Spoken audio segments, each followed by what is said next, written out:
it's Lee from coloringqueen.net, and today I thought I'd colour in this picture from Dave Garbot. So this is Dave's first colouring book. He's an illustrator and he's released a colouring book in physical format as well as digital format, so you can download and print it out. So I thought I'd use my Muji pencils for this one. And I've got some Happy Mail, but it's not colouring related. It's all about my garden. So I'll put that on at the end. I also got the nicest letter from Louise in Sheffield in the UK. Oh, it was so lovely. I'll show you a little embellishment that she put on the letter, but I'm not going to show you the letter. It was such a surprise. I didn't know it was coming. I went to pick up stuff from my mailbox and there was this lovely letter in there. So I don't get much mail, but when I do and get a letter or a card, I get so excited about it that someone, like actually in some other country, is thinking of like me and wants to actually send me a letter or tell me something or send me a beautiful postcard or a beautiful note card. And actually I've got some letters or cards recently which they're absolutely gorgeous. They've got like these peacocks on them, which has made me think that I really need to invest in some, you know, nice cards and stationery. I always used to love stationery when I was a kid, and I was one of those people that had pen pals, and you know, I had nice stationery like with Mickey Mouse on it and things like that, or beautiful flowers. And when I was a kid you could get those things really easily at the local shops. Nowadays you normally go to a stationery store to get them, so I must invest in some nice stationery so I can reply back to people with something as nice as what they've sent me, because I don't know, I don't feel like my stationery is up to par at the moment, but I will look into getting something nicer. So yeah, I discovered Dave's work years ago. His work came up on my Facebook feed because he's friends with one of my other friends in Japan, which the other person is not colouring related or marketing, colouring related at all. They're marketing, and I seen his work, and there are these adorable little illustrations, so cute. It sort of reminds me of cartoons, you know. Absolutely adorable. So I asked Dave if he was going to do a colouring book, and he said that he was, you know, one day it was on his agenda. So when I seen him release his colouring book, must be a month ago now, I was so excited that he'd finally done it. And he said that he's got the bug now, so he's going to release a more detailed colouring book later on. But his work is on all sorts of merchandise and whatnot because it's super adorable. It really is so cute. I'll put a link to his website below where you can see his portfolio and the types of things that he does, but it's so cute. And you know how I love cute. So yeah, I was super excited to get this. I didn't know if I was going to use markers on it or pencils, but since I reviewed my Muji pencils the other day, I have been using them on so much. I finished that picture from Arie's book, that I used for the demo, or one of the demos that I did for the Muji pencils, and I was enjoying using them so much that I ended up doing the facing page with them as well. So that was fun. And initially, I felt like the 60 pencils wasn't really enough, but I tell you, it actually cuts down on the thinking requirement, because when you've got the 150 prismas, like, which is what I normally use, I don't know, sometimes there might be too much to choose from. Because I know sometimes I really enjoy using my Staedtler Ergo Softs for the same sort of reason, that there's only 36 of them, and so you don't have to think so much. And it's not that I'm opposed to thinking, it's just that, I don't know, sometimes you want to do it and you want to think about all these colours and whatnot, and then sometimes you just don't.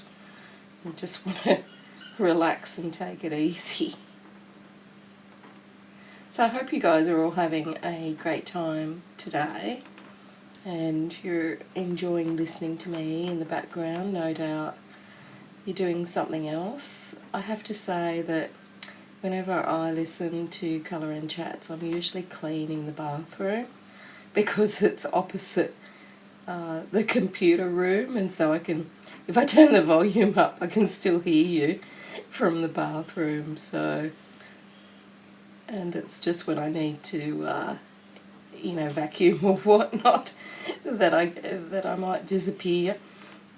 I've also been known to have a shower while listening to YouTubers as well, because as I said, the bathroom's opposite the computer room. So it's probably TMI, but it's honest. Yeah, I'm so pleased that Dave released this. And when he said he was going to do a more detailed one, I thought that would be fantastic, because they're cute as. This one's got donuts in it. And I've been thinking about those donuts ever since I downloaded this page. Like pink donuts. Donuts with pink icing. How good would that be? So I'm just colouring this as in the wall of the little coffee shop. And here's a little fun fact. I've had a lot of careers, or I don't know, a lot of jobs in my lifetime. And that's because I'm old. But it's also because I'm on the generation that can't make up their mind what they want to do when they grow up. And I feel like I'm still at that stage too, by the way, that I still don't know what I want to do. But one job that I had was I actually bought a coffee shop, and it was in one of the sort of trendy suburbs of Sydney. I think I was 21 at the time. So when everyone else was out raging and partying, I was working. And I have this real habit of overworking myself and then burning out, so I did the same thing there. But I had, it was quite trendy. It was featured in Vogue magazine and Mode magazine a few times. And we had a model agency around the corner, and they used to come in and not eat a hell of a lot, but they used to come in every day, as well as the arts college and bands, and yeah, so it was all pretty trendy and pretty good. There was a lot of competition. The whole street was full of different coffee shops and whatnot. And being 20 years old, I was probably way too young to be doing it. But anyway, you know, got to do these things. And I used to do some of the cooking in it, but I had a cook as well. But I used to always like doing the desserts. So a lot of the things that I used to cook back in the cafe are things that I still cook the same today. So things like nachos, it used to be a thing that was on my menu, and chocolate and potato cake, because the potato keeps the cake very moist. A mango and passion fruit crumble, I still make that same recipe nowadays, and I actually don't like mangoes to eat just raw so much. It's not the first fruit that I would reach for. It's not that I dislike them, I just, they wouldn't be my first or second or third choice. But I do love my mango and passion fruit crumble, and every time I make it, people always ask me if I'll make them one, or if they can have the recipe. And I used to always make blueberry and apple crumble, which I still sort of use the same recipe for that. And when I say recipe, it's pretty loose. I just throw things together. I don't measure anything out because I've been sort of making it for years, and I just look at it. But my mother-in-law, she always likes it when I make her a rhubarb and apple crumble, which is the same sort of thing that I used to make, for this in this cafe many moons ago. And yeah, so a lot of the things that I made back then, I'm still making many moons later. So I had that for about 3 years. And then I sold it, and I went to university. So I didn't go to uni straight out of school like most people do, I guess. I just went to year 10, and then I got a job. Well, I went to secretarial college, as it was called back then, for a few months, but I got a job before the course finished, so I left for the job, and I never actually finished the course. But I actually learnt shorthand and whatnot, which was popular back then, and sometimes I see shorthand on things and I think, oh, that reminds me of my college days. So I used to do 140 in shorthand and about 65 in typing. I learnt to type on the old-fashioned typewriters, ones that are really hard. They had some electric typewriters. And by the way, I went to school in the country, so I'm sure in the cities it was a lot flasher, but I went to high school in the country and college, not university, but high school and college. And so I always think that's probably why I'm so harsh on my keyboard. So I've got a Mac keyboard, and I've had to have it replaced quite a few times because I really thump it down.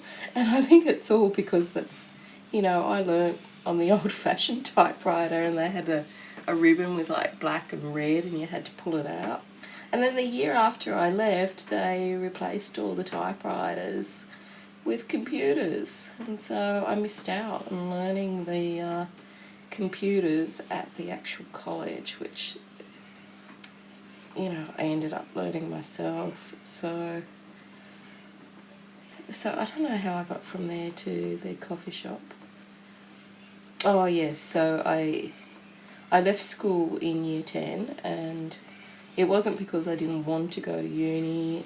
I just had a family situation where I wouldn't have been able to afford to go to uni, and I knew that if I wanted to go, I would have to save up the money and pay for it myself. And the courses that I wanted to do weren't, local. You had to move. So I thought, well, I'll get a job and I will save up the money so that I can go to university and be the first person in our family to go to uni. And that's basically what I did, but I did of course take several side tracks, so ended up working for a lot longer than I needed to, and then I ended up having a couple of car accidents, which is why I bought the coffee shop, was because I had to have so much time off work. I developed migraines and I couldn't walk for 2 months and whatnot, so it was difficult for me to do my previous job. So and I was hit and run, by the way, so yeah, they couldn't ever track them down. Well, they tracked down one, but yeah, it was all a bit of a pain. Anyway, it was covered by insurance. So I've forgotten what I was telling you. Anyway, I got a bit sidetracked with that story. Lost myself in the coffee shop. So I did get to uni eventually, but you know, it wasn't when all my friends were there, so I was a lot older because I got sidetracked with owning a coffee shop. Oh, that's right, that's what I was saying. Because I took so much time off work, I felt that I better work for myself so as I don't continue to put other people out that are relying on me. And so I bought the coffee shop so I could have more control over my hours. Of course, you know, what I bought was a major headache because I ended up just working way more than I would have had I just stuck with my job and took sick leave, or maybe went part-time or something like that. But anyway. And then after that, I went back to my original work and did that for a while before I decided that I would go to university, and ended up doing that. But I don't ever do anything in a straight path, you know. I like to do everything in complete reverse or opposite order. It's probably with, you know, the colouring as well. Like, I did all the reviews before I learnt to colour. So, and I uploaded all my videos originally before I actually had a proper camera set up. So I do everything the sort of complete opposite way. But I guess we're all different, aren't we? So I hope you guys are having a good day. If you're colouring anything from Dave Garbo, I'd love to hear about it. But if you're not and you've never heard of him, just, you know, let me know in the comments below. I know this might be more cutesy and whimsical than some of you might be used to, but I think it's going to look alright. I think it's going to look cute when it's finished. I printed it out on Neenah cardstock in case anyone is interested, and the Muji pencils are going quite well over it. Not experiencing any difficulties, so that's good. And we're only on layer 1, and I actually enjoy the process of adding more. I realised last night I was working in a picture from Worlds Within Worlds and realised how much I like just mindlessly doing a background. Like, I'd gone all over the background in Worlds Within Worlds, and then I rubbed quite a lot of it out because I wanted a different sort of look. And often when you erase, you get like a softer look with the pencil. And I realised just that I just liked really sitting at the kitchen table watching some TV and just mindlessly doing the background. For me, that was just so super relaxing. I don't know if other people feel that way or not, but I really liked it, and I thought maybe I could just do backgrounds all day. And I really feel this picture needs a background as well, so I'll probably treat myself to doing that because it's just so relaxing. And these Muji pencils are coming along quite nicely. I was going to do this with markers, but then I decided I'd much prefer to work with pencils today. So I think we'll go darker for the roof. I know I should have my swatch by my side, but I don't.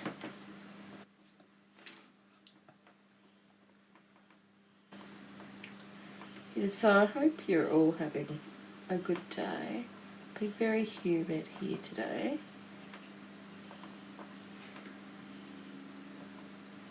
And I can't remember, did I tell you that I've got some gardening supplies in? So if you like to hear about my garden, I'll show you at the end what I've got for the people that are keen on gardens. And if you're not, you can just not watch that bit.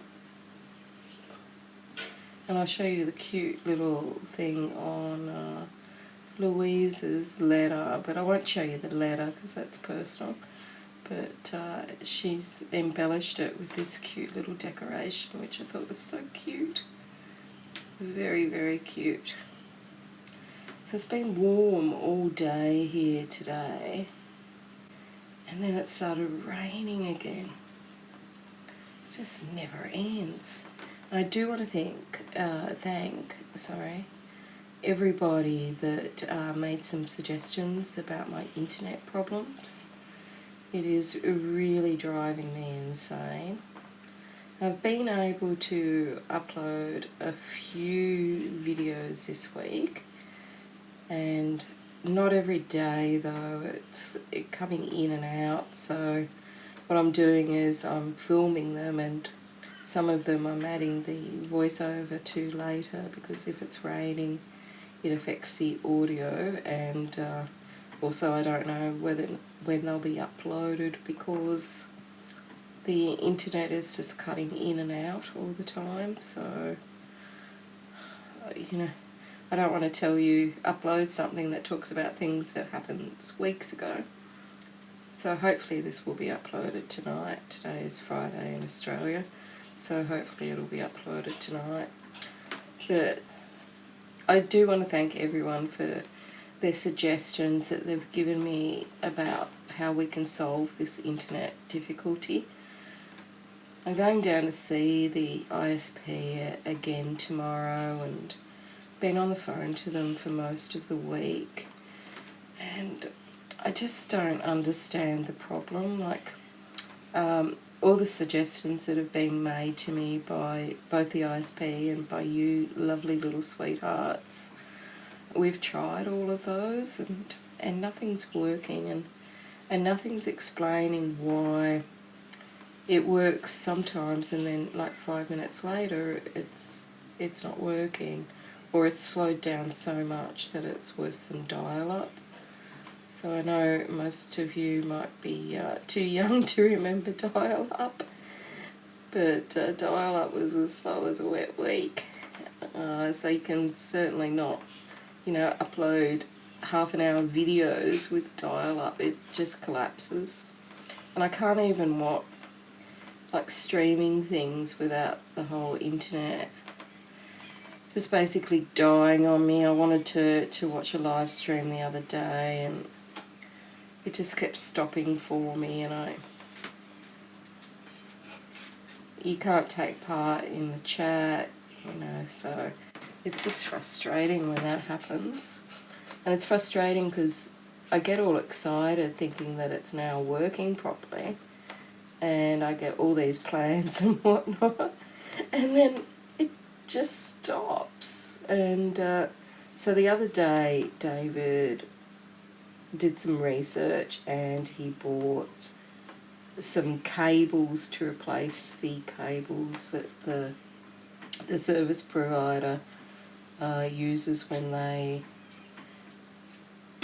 put the service inside your house, because we've kind of isolated it through trial and error that it must be something to do with either the connection from the street to the house or from where they run the box to inside the house with a cable. This is also affecting the Foxtel, the live streaming Netflix on TV, so we have had to watch like old-fashioned TV with all the ads. And I record usually Midsummer Murders, or I stream Midsummer Murders for Charlie to watch during the day. And if you're new to my channel, Charlie's my little Maltese Terrier, and he likes to sit in the lounge room and watch his stories throughout the day. He's very spoiled, and his favourite show is Midsummer Murders. So usually I put those on for him and he can watch them, but I can't stream them. And anyway, so David spent ages working out what the issue could be, and you know, trying all sorts of things to figure it out. And we feel like it must be those things that I just mentioned. But I feel like it must be the thing outside, because the neighbours have got the same plan as us with the same provider. And although they had a little bit of outage a couple of weeks ago, twice, it was all resolved in an hour for them.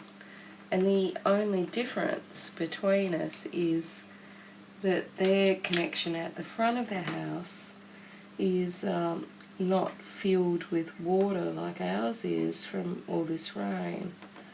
Ours is set sort of below the ground, and so whenever it rains, it forms a giant puddle on top, whereas everyone else in the street, I've walked up and down having a look, theirs doesn't, because it's level with the ground, whereas ours is below it, and it seems like it was installed incorrectly.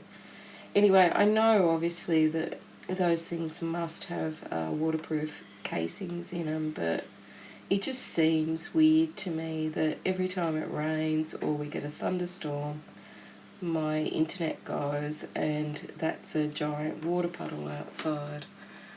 But the ISPs have said that I'm wrong, so I don't know, I guess I am. But it just seems like a weird coinkydink or coincidence, so I don't know the mystery, but I just want this resolved. But in the meantime, I've been doing lots of filming and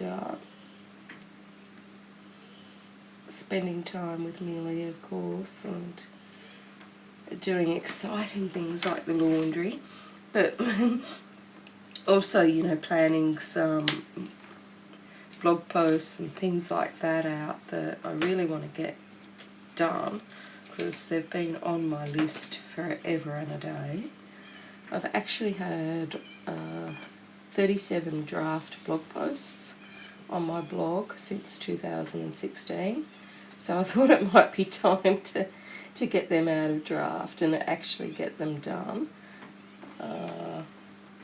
So I'm going to work on that, and hopefully, is that a donut? Must be. And hopefully I'll be able to get those out when the internet next starts working again.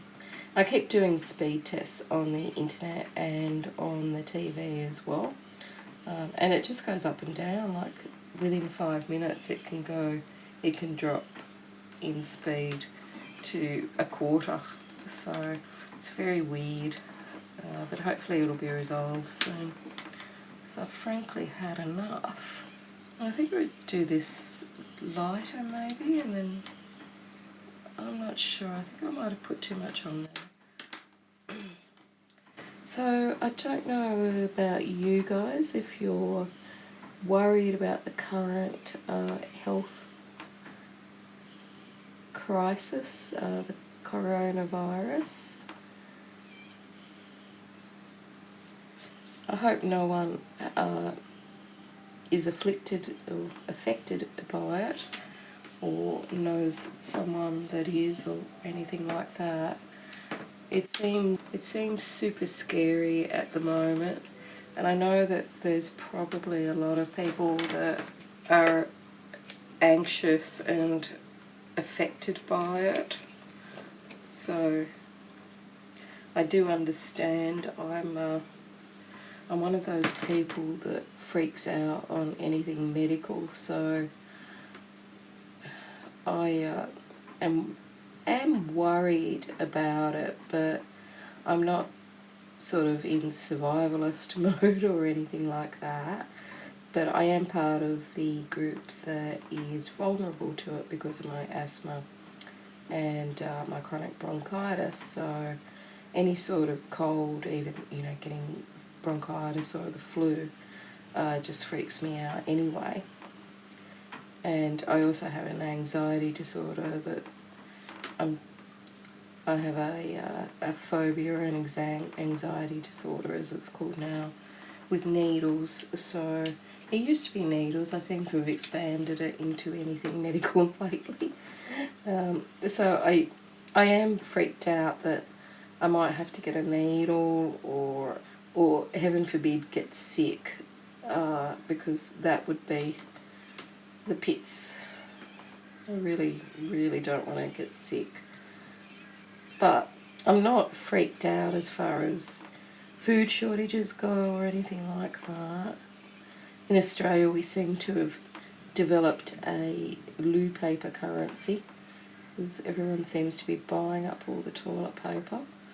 And we do our groceries every fortnight.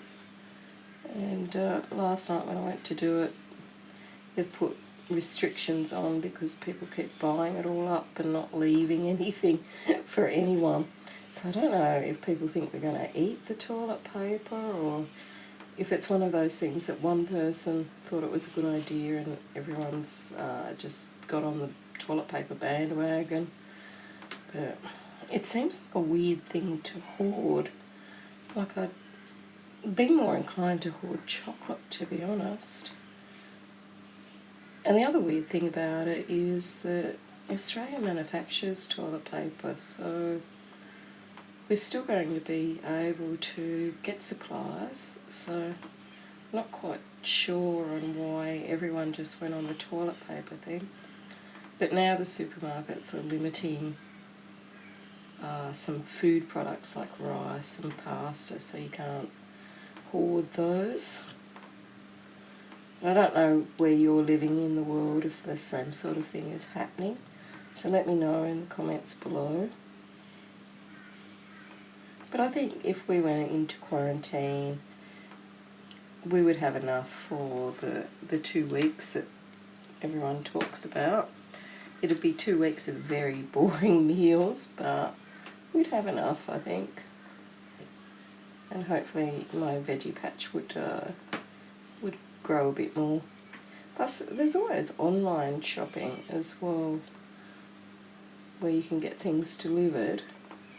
I usually just order it online and then I get click and collect, so I can go and pick it up.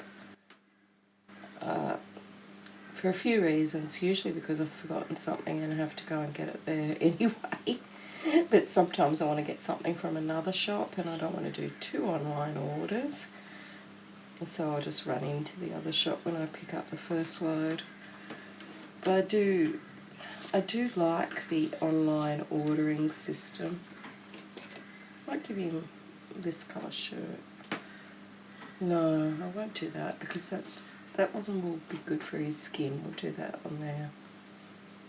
Oh, I'm going to have to really darken that up, aren't I? He's got like yellow skin now. I should be looking at that swatch that I did. And that swatch that I did on the Muji pencils the other day, I had it on my desk and it was face down. So you couldn't see that on the reverse that it had a swatch on it. Anyway, David wrote me a note of things that he wanted me to do, and he wrote it on the back of my Muji swatch. And I said, didn't you notice that it, you know, was my swatch? So I had to do another one for my blog post because he'd written the shopping list note to me in Texter.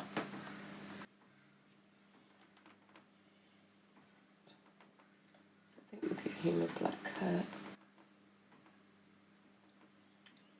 Yeah, so this guy takes his little dog out for a donut, which is nice. I think that's a little feather there.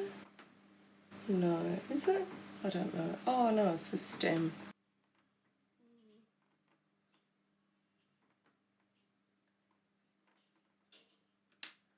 So my chairs are creaking a little bit. I think everything around here in the colouring cave is falling apart, like my tripod, my camera, and my chair has lost a nut thing or a bolt thing that goes on it. We did put it in a safe place, but neither of us can remember where that was, so it keeps slipping around. This Neenah cardstock, it shows a lot more tooth than some of the other paper I've tried the Mujis with. So this little puppy, I think we'll do him in grey. Yeah. So I had thought that it was only the bigger cities that were getting all freaked out about the food shortages or toilet paper shortages, but it seems to be like everywhere.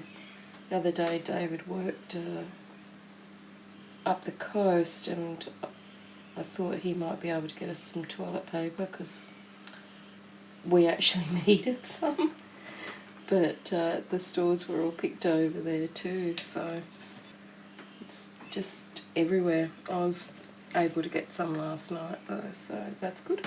Didn't stockpile because you know, there's heaps of other people out there that need it, and I just bought, you know, what I normally buy.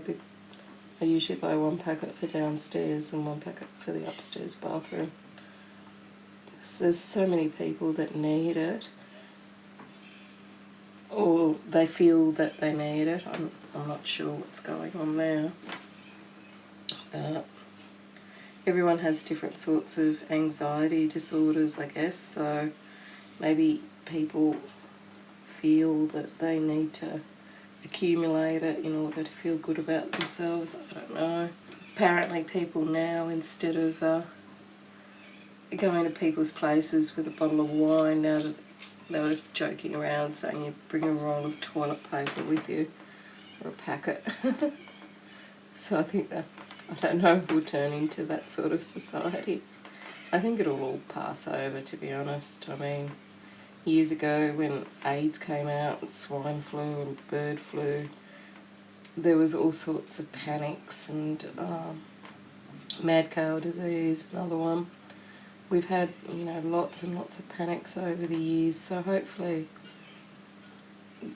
it will get resolved, and hopefully all our fantastic medical researchers will be able to offer up some realistic solutions to people soon.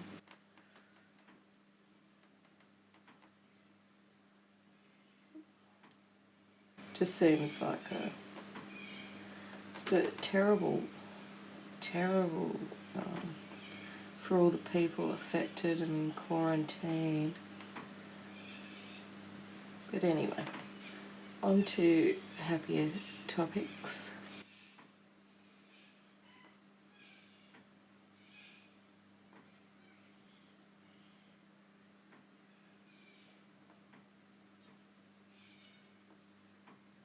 Just going to get a drink and I shall be back. So I just went and got a drink and looked outside, and there's another storm, and it is black as, and all the cockatoos are out on the tree and on the power line. They're all just sitting there making such a racket. So there's thousands of them.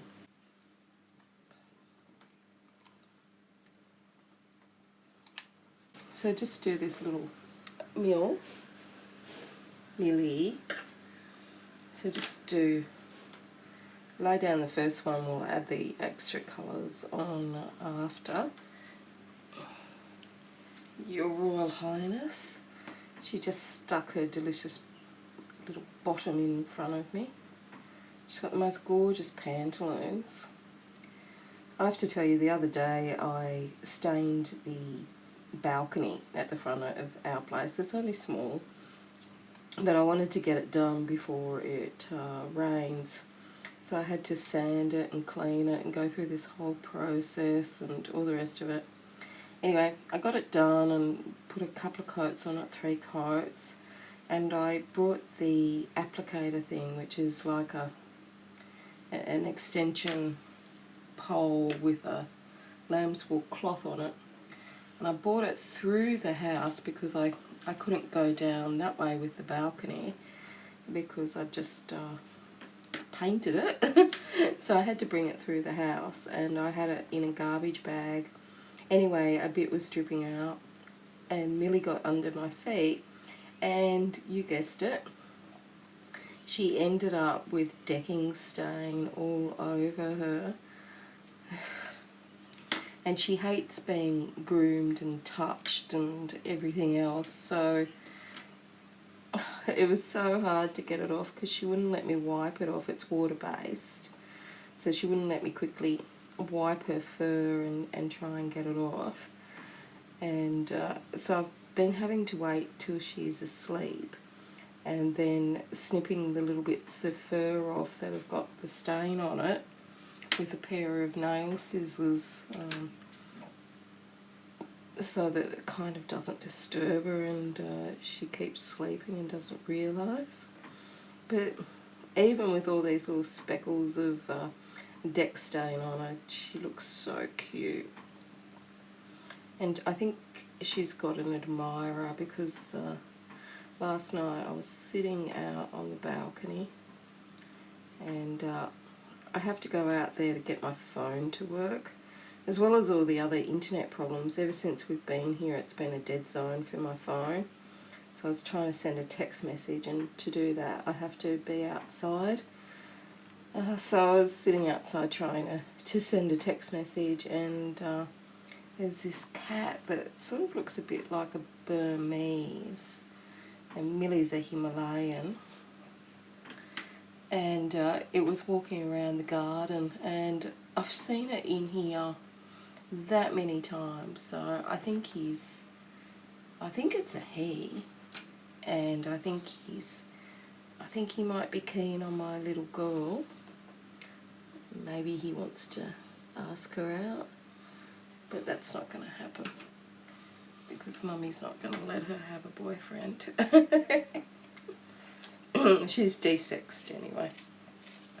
Just what I wanted to ask people, it's been so long since I've had a cat, and last time I had a cat I lived in a unit for some of the time, or a flat, depending what you call them in your country. And my cat never went outside. I lived on the 3rd floor, but one day he jumped from the 3rd floor and he went outside, and of course he got hit by a car. And so with Millie, I waited 10 years for her, and he survived the car thing, by the way. I paid a fortune to get his jaw rewired and his eye reattached and all of that sort of stuff.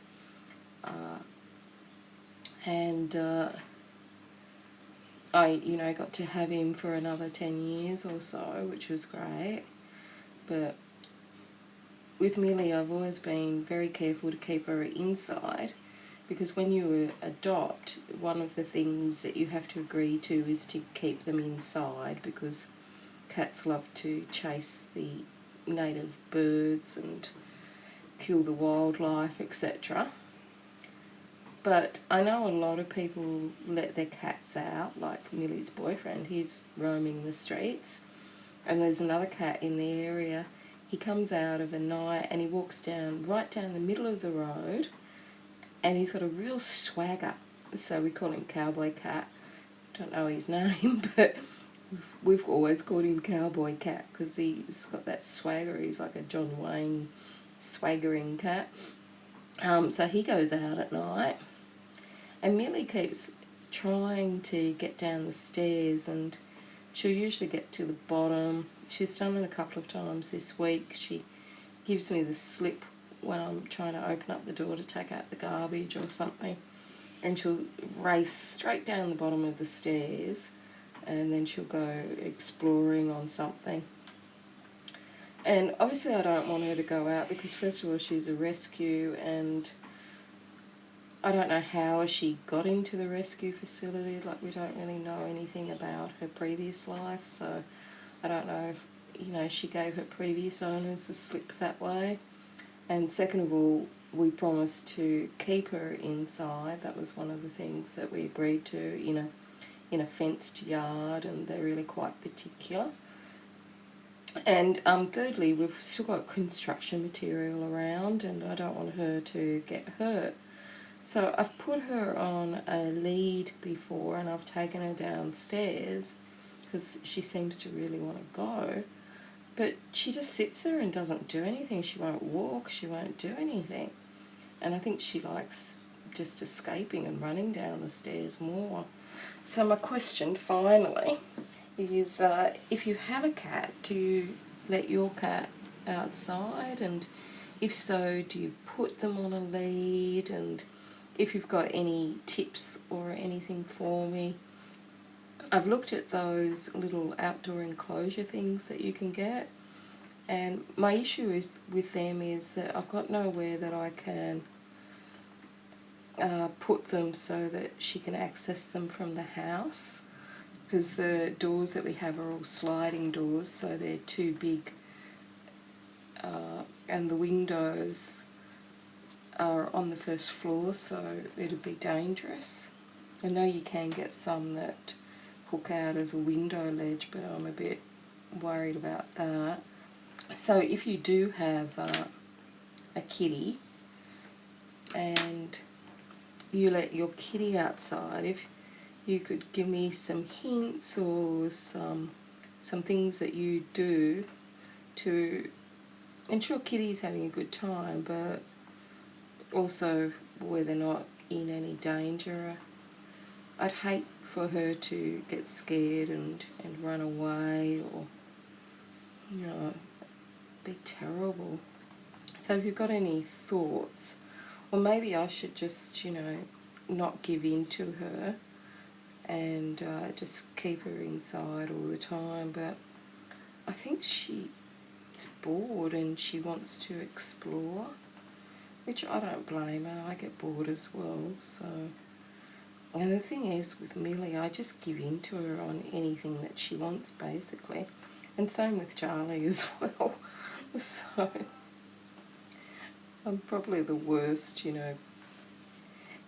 fur mum in history, because I just give in to whatever they seem to want. But I figure they make me so happy, so if I can, give them a few little things that they might like, makes me happy as well. And with Millie, I've waited so long to get a cat that I can't help sort of spoiling her, which I know probably doesn't make sense, but what can I say?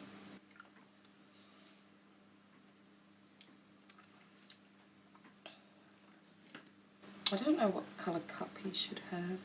I'm definitely going to need to do some layers on this in order to really get the look that I'm imagining in my head. So when I went outside before, just to check on that rain, oh, there were thousands of cockatoos and birds everywhere. And someone did ask me on YouTube what the birds are that they can hear outside my window, and I'm not being rude that I haven't replied. It's just that when I try and reply to some comments on YouTube, it's not letting me type in my reply. And I've had this problem a couple of years ago as well. It wouldn't let me type in the reply, and then it seemed to just rectify itself. So I've been replying to some comments and then leaving the ones that I can't type my answer into, and sort of hoping that it'll just work itself out. But I did see the comment, and the answer to the question, which was what are the birds out that they can hear, is I think the birds that they could hear on that particular video were lorikeets, so rainbow lorikeets, which, if you haven't seen them before, they're multicoloured and they're absolutely gorgeous. And I have a leopard tree out the front, and they love to sit in that of an afternoon, and then they seem to congregate a few blocks away, and they all sort of take off at the same time and run down to their evening spot. But we also have a lot of cockatoos, which are the yellow crested ones, so they're white with the yellow on top. And we also get these other ones, which I think are a type of hummingbird, but we call them blue faces because they've got a blue face. We do get some little smaller birds, willy wagtails and magpies, but I get a lot of crows, and have to be very careful with my garbage bin because they get into the garbage bin and they rip everything and put it all over the place.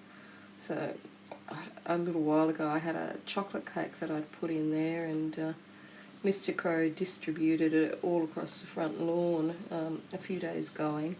And we've also got a metal fence, and they like to sit on there and sort of dance. But I noticed that sorry, I got distracted again. The crows, not the crows, sorry, the willy wagtails and the magpies, they really like to get in our pool, and they like to sort of use it as a giant bird bath, which for 10 years, you know, before our pool was resurfaced by us, I think that's what all the birds did, was just use it as a giant bird bath. So they like to play in there, and the other day it was full of feathers, so there must have been some sort of altercation and we had to clean it all out. But I don't see the lorikeets ever in there, so I think they don't really like pools maybe. But anyway, to answer the question, I think that they were the lorikeets that the lady could hear in the background of the video, because they make a little bit of a racket, but they are so incredibly pretty to look at, and you kind of forgive them for the noise that they make. And they travel in so many of them. You just look out the window and there's, you know, 4 or 5, and they're all sort of within touching distance because the branches of the tree overhang onto that balcony that I was telling you that I stained. So theoretically, you know, you could sit there and just, you know, put your hand out and touch them. But they are gorgeous. And the funny thing is, in our last house in Sydney, even though we were in the inner city, which you would think that there wouldn't be a lot of native animals, we used to have the lorikeets in the backyard as well, because again I had another tree that attracted them and they used to love sitting there. And we had possums and whatnot, so even though I was in the inner city, Sometimes there was enough racket coming from that tree to think that you're in the countryside. And people used to sometimes say to me, you know, where do you live? Like they'd ring up and they'd expect that I was living in the suburbs, and I was actually, you know, walking distance to the city. It's just where they congregate, and I guess if you've got a tree that they fancy. There's a leopard tree out the front. It gets yellow flowers in summer, little tiny yellow flowers everywhere, and it's such a beautiful tree. Initially, I actually wanted to get rid of the tree when we first moved here because the tree roots were in the way of where I wanted to put a garden path. And in the end, the funny thing is, oh, that's rain again, huge rain. I hope it's not coming through on the audio. Actually, I'm going to have to stop this. I think the audio is going to be affected. We've got a storm coming. So I'm going to stop this. I'll work on it off screen and I will come back. So I'm back. I ended up finishing quite a bit of it off camera because we had a big storm here and it was thunder, lightning and very, very frightening. My little puppy dog Charlie is terrified of storms, so I had to go and comfort him, and so I thought, well, I'll just keep working on this and I'll just finish it off camera and come back when it's all nicely finished. So I've got my little pebble chalk here, and I thought I would do the background in pebble chalk. If you haven't seen them before, they come with these little pom-poms. I'm going to pop mine in a like a bag that you use for your bras and whatnot, and I'm going to give them a wash because it's been a while since I've washed them. Last time I washed them just by hand in the sink, and I don't know why I feel the urge to wash them either. It's just something that I do, is just wash stuff. But so I just thought I'd do this in the background. Oh dear, we've got a visitor. So I think everyone, if you're a regular viewer, Millie has just decided to join us, and I hope she doesn't want to put her paws on this and get little blue paws. She's already got the stain from the... Oh, you're kidding. Oh, God. Oh, Millie. Oh, gosh, she's just laid down right in the chalk pastel palette. Gosh, she's going to be covered in different colours. Oh, God, you're a naughty cat. Seriously. Alright. So, another episode of colouring around the cat, I guess. Which I do love that. It always makes me laugh when I think of, you know, having to colour around her. I was telling David, in another month, virtually, it'll be a year since we've had Millie. But we're still trying to work out if we should make the date that we got her birthday, because we don't know what day that is. Hey, don't eat the plastic from the chalk pastels. But, so we're still trying to work out if we should make up a date for her birthday, or have it as the anniversary, and then she can share with me. We can both have a birthday together. I don't know.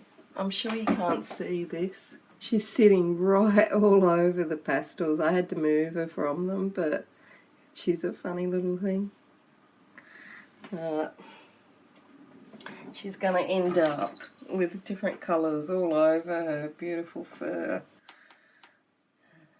These chalk pastels are so easy to work with, and they're actually really inexpensive. The pan pastels, which I've got as well, they're a lot creamier than these ones, but they're far more expensive here in Australia than these chalk ones.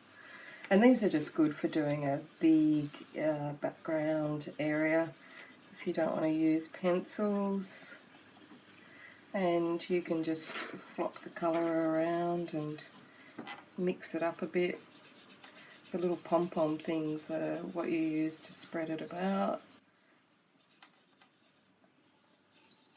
So while I was comforting Charlie through the storm, I put on a show on TV called Inside the Factory that we tape. It's a UK show, so I don't know if other people have seen it, but I don't know, I'm a bit of a dag. I love watching sort of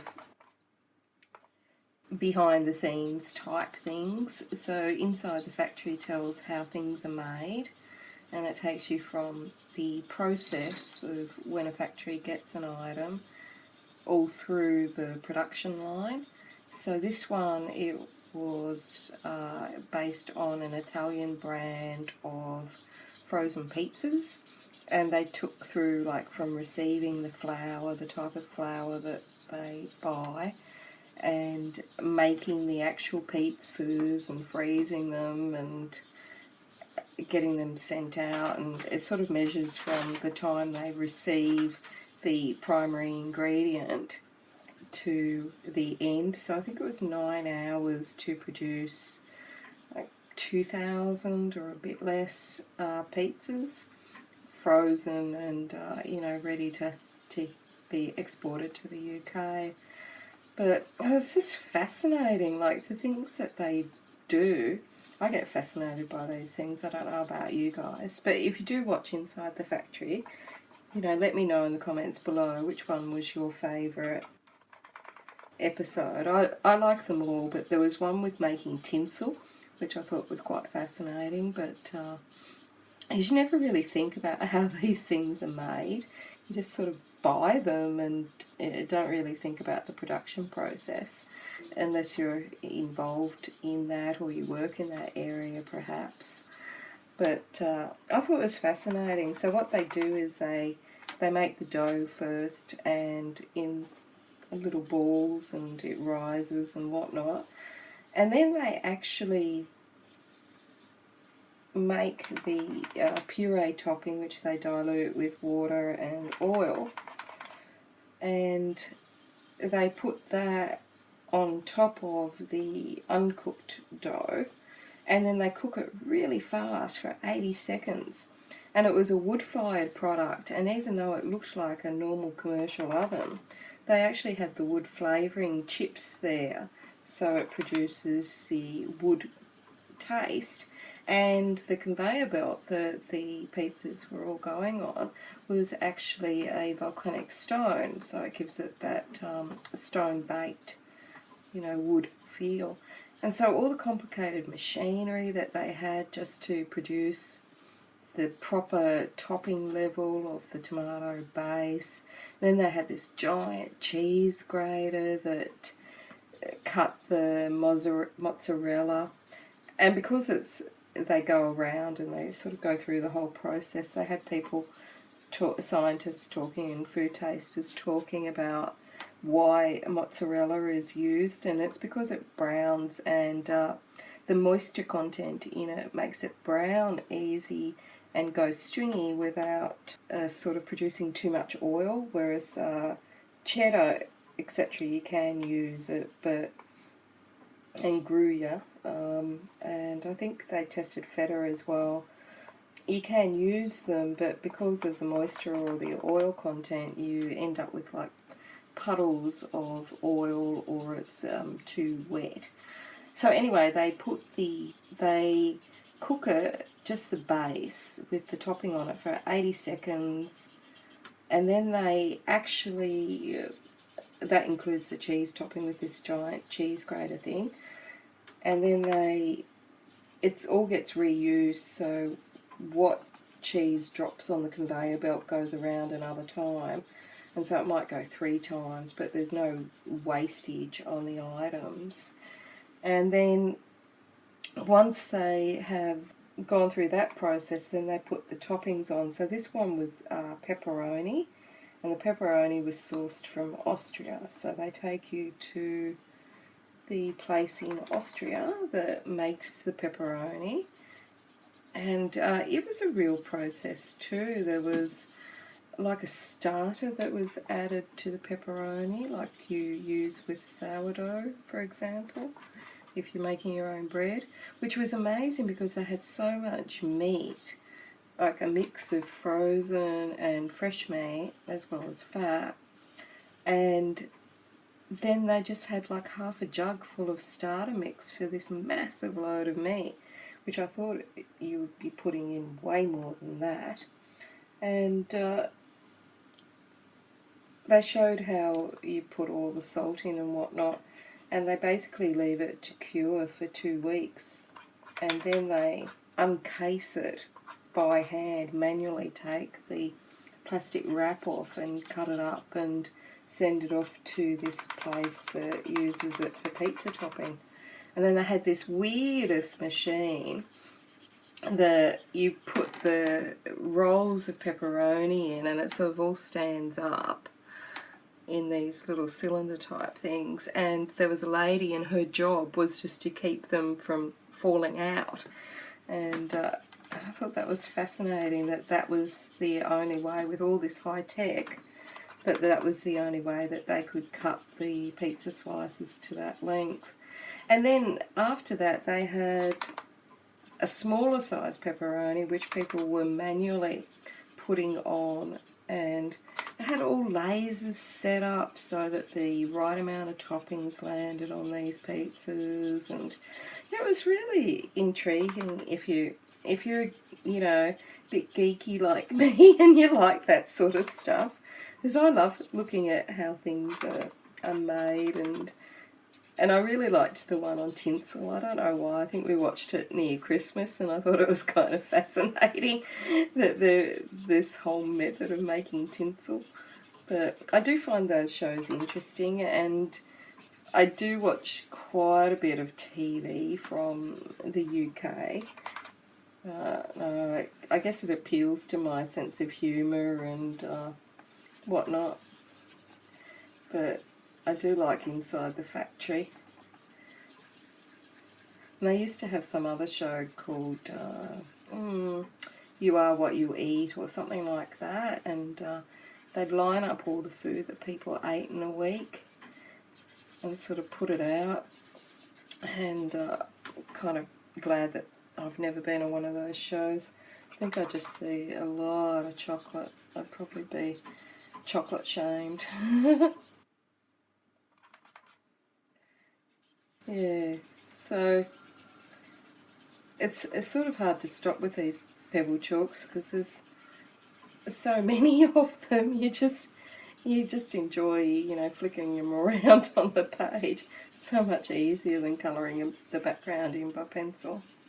But I kind of wanted a little blurry look, so I guess I'm getting there.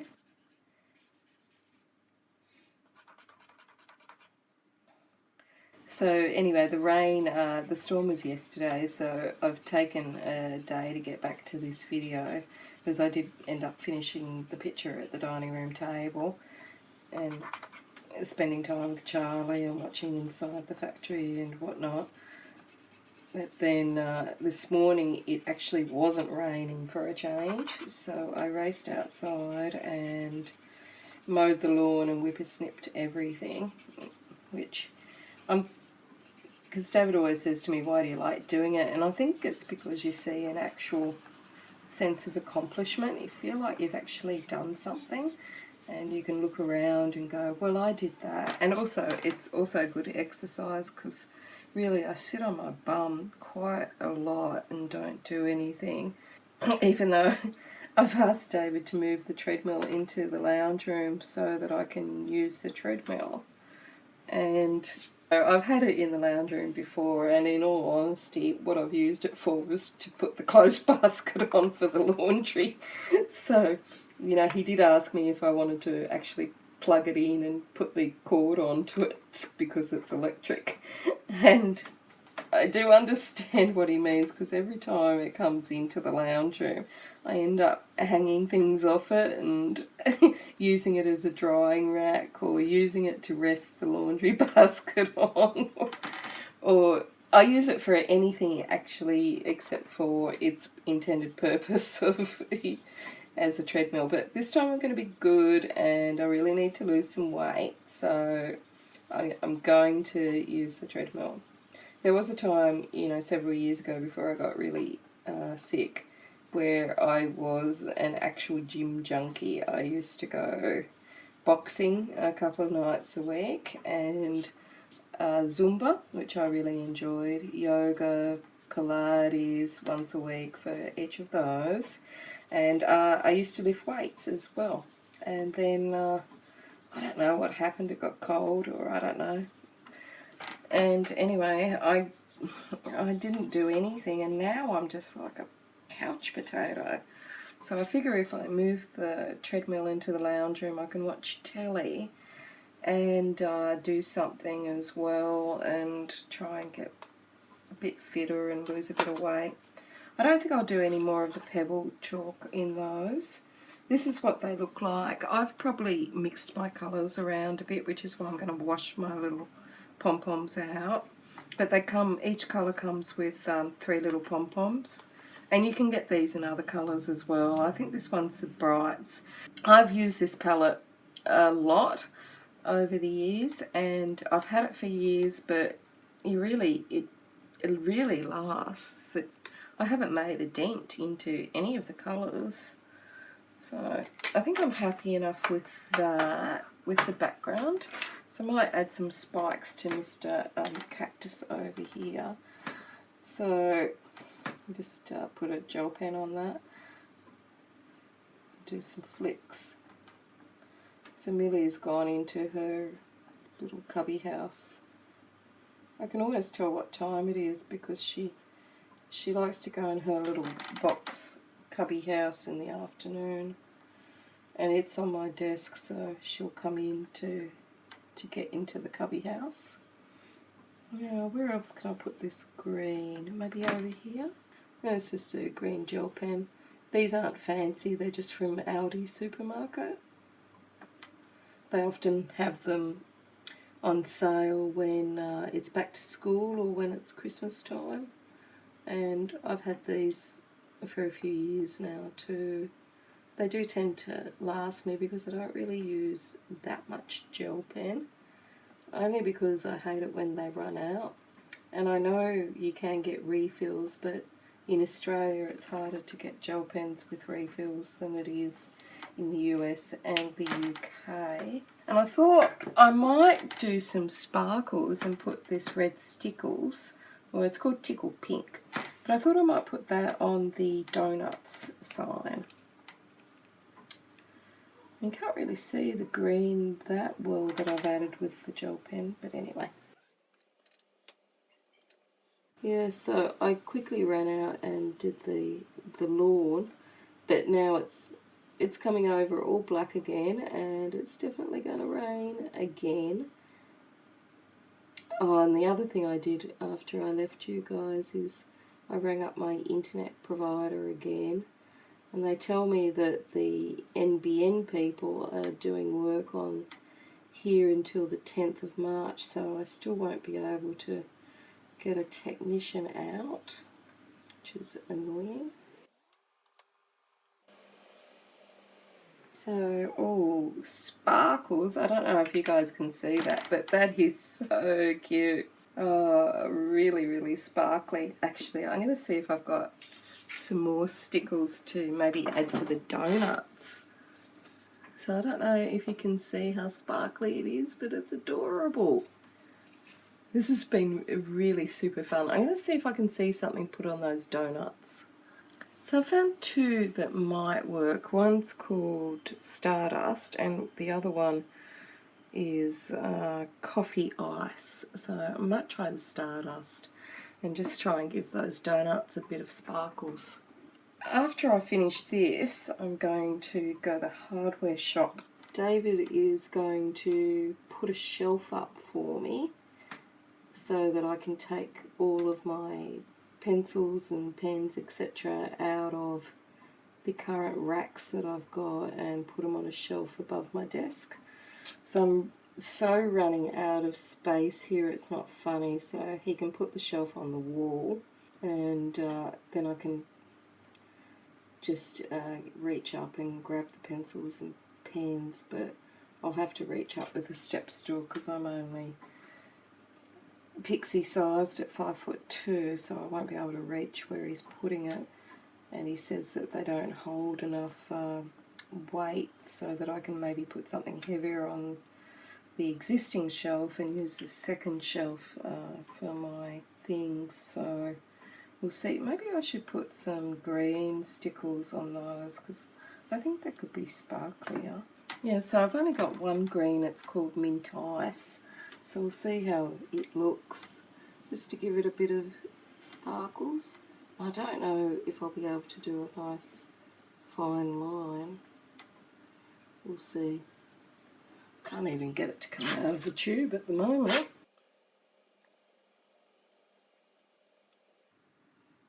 It's hard to do a fine line. Hard for me. Just put a little bit on. It is going to go out of the line, so that's alright. Might just leave it at that one. So there we have it, Dave Garbo's Donut Shop. I hope you can see the little sparkles on the donut sign and on the donuts, and a little bit on that sprig up there. So I'm going to put that aside. Now, if you like gardening, I'm going to show you what I bought, my gardening haul. And if you don't, I'll see you next time. So first up, this is part of the lovely little letter that I received from a viewer by the name of Anne. Thank you so much, Anne. And she's actually coloured this in and she's added it to the letter with, so cute. And you all know how much I love paper dolls, so I was so overwhelmed by this. It's just adorable.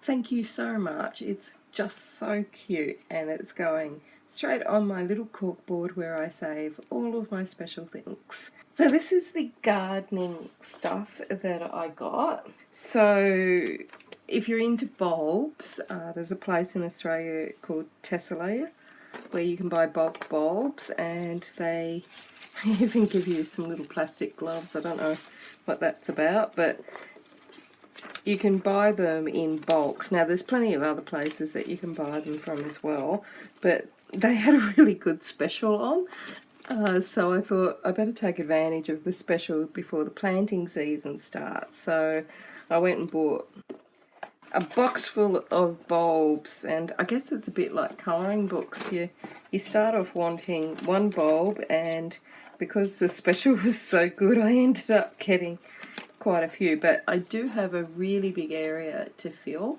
and last year I only bought, because I didn't understand gardening, I've never done it before, so I only bought like a 10-pack of bulbs. And some worked out really well, like the irises, and my jonquils worked out really well. But some of them, like my tulips, didn't work out so well. But my freesias did work out well, and they've got such a beautiful scent that I wanted to get more of those. And I also bought these hyacinths. Now, they came out, but they weren't really that good, to be honest. So that's their catalogue that they send you. So the things that worked out well for me last year, I bought more of because, you know, that's the way. So last year I had 10 Sparaxis, which they grow up really nice and they look super pretty. And I've got to say that since I've become interested in gardening, I feel like my colouring's improved, because before I was doing the gardening, I just felt like flowers were just like either pink or orange, and didn't really notice all the differences in them. Like, I knew they were there, but I just didn't pay the attention. But now that I'm gardening, I take a lot more interest because I'm always looking at my plants, and I'm always trying to work out if they're happy or sad and if they need moving. I have zero knowledge of gardening, by the way, and it's just all trial and error. But so these are the mixed coloured freesias, and you get 10 in this one. So they're beautiful freesias. But look at this, a whole bag of 100 freesias. And these are the ones that have the beautiful scent, Grandma's freesias. So I had to get those. And they're more mixed coloured freesias because I like lots of colour. And the Grandma's ones plainer, but they smell beautiful. And of course more freesias. That's a pack of 10. And scented daffodils. So I thought I'd try these. And see how they go, but I'm not sure about daffodils in tropical. They said that they would work, but I've read other things that say they don't really work in a subtropical climate. So more freesias. I think I got 50 of those because the special was if you bought 50, they were cheaper. These are, they're called Belladonna Lilies, but I think I've always called them Naked Ladies, and they come up giant pink flowers. David seen them and thought they were onions, but they do look like onions, don't they? Bulbs are fascinating, and I love that they come out every year. Then there's these ones, which were more of the scented daffodils. There's 5 of them. So I think the special was if you bought 10, it was cheaper. And then more of those pink lily things. And I thought I'd put those by where our pool is because I thought they would look nice and tropical.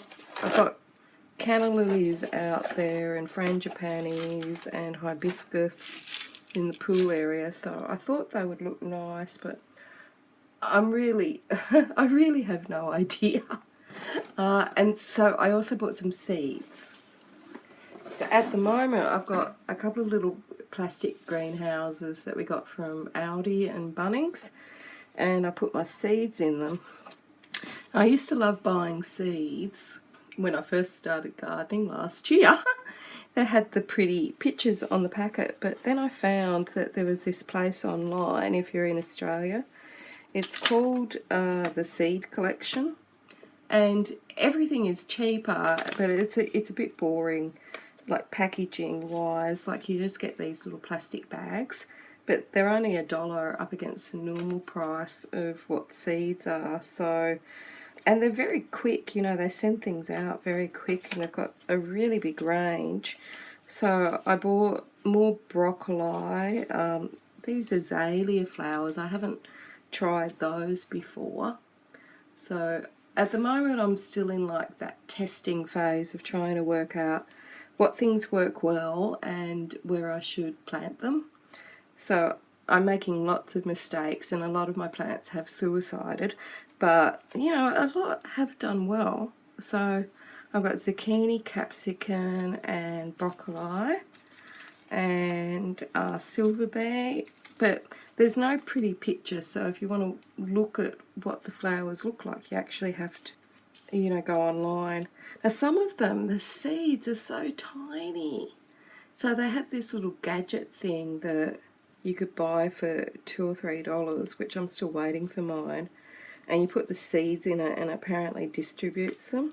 Because when I've had seeds like this before, they've gone all over the place, and I'm blind as a bat without my glasses on. And so I don't know how people manage to like just pick out one seed and plant it, but if someone knows how to do that, please tell me. I was thinking about putting it on sticky tape, but then I couldn't figure out how that would work. These impatiens, they grow really well here, so I thought I'd buy some more of those. The tomatoes and the beetroots grow really well here, so I just thought I'd plant more of the things that I planted last time that did really well. So cauliflower and tansies, I haven't tried those before, but they're meant to be good. I think they're meant to be a good insect repellent. Now these ones are the paper daisies, which I've always liked. And look at their funny looking little seeds. They're like little white furry fleas. Weird. I don't know how you're meant to see some of these seeds. Lamb's ear, sweet peas, which I love. Painted tongue, I don't know what that's about, but sometimes I buy things just to see if they'll work well here. The impatiens works well, and so do the zinnias here, so I bought some more. And these ones, which I can't pronounce, they work really well because they work in a hot climate, so I've had those before. So there's all my beautiful seeds and my bulbs, and I will show you my little seed gadget when it comes in the mail. And do I have anything else to show you? I don't think so. So that's it from me and my weird gardening haul. And until next time, happy colouring.